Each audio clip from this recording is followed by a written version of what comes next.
Assalomu alaykum azizlar, bizning bugungi mavzumiz boshlang'ich ta'lim o'qituvchisining kompetentligining nazariy va metodologik asoslari mavzusi. Biz ushbu mavzu haqida sizlar bilan suhbatlashamiz.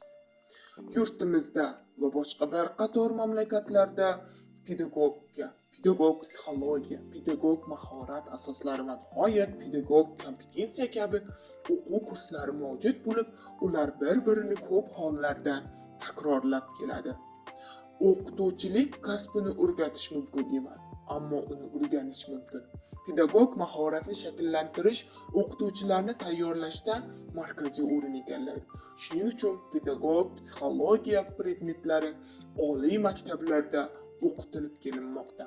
Pedagog mahorat asoslari kursini o'rganishda quyidagi prinsiplarga asoslanish lozimdir.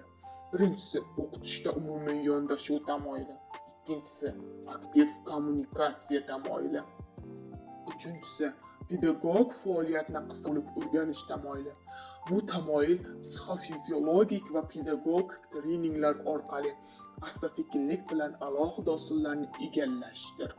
Pedagog texnika va ularning vazifalarini rivojlantirishda malaka va kichik dars berishda ijodiy foydalanish tamoyili pedagogik tamoyillarning 4-siga kiradi.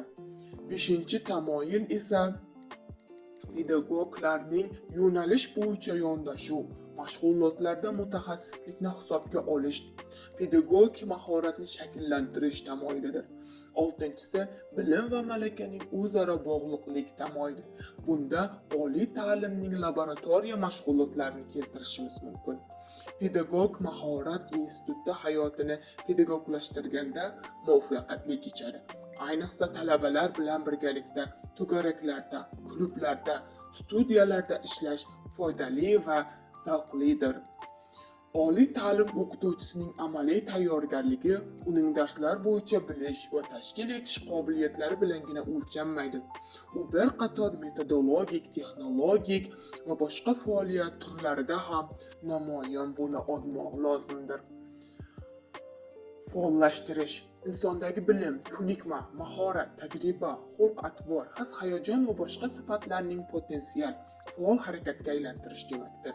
Didaktika ta'lim-tarbiyaning nazariy asoslaridan bo'lib, pedagogikaning bir qismidir. Pedagogning tashkilotchilik faoliyati nima? Bu talabalarni faoliyatning turli sohalariga va jamoa faoliyatini tashkil etish, ularni tarbiyaning obyektidan subyektiga aylantirish vositasidir. Tashkilotchilik tarbiyaviy ishlarda samaralidir. Innovatsion faoliyatning eng muhim masalalaridan biri o'qituvchi shaxsi. Xulosa qilib aytar ekanmiz, o'qituvchi novator, sermahsul ijodiy shaxs, keng qamrovli qiziqish, ichki dunyosi boy, pedagog yangiliklarga intiluvchan shaxs bo'lmoq lozimdir. Bizning bugungi darsimiz shu bilan tamom. E'tiboringiz uchun rahmat.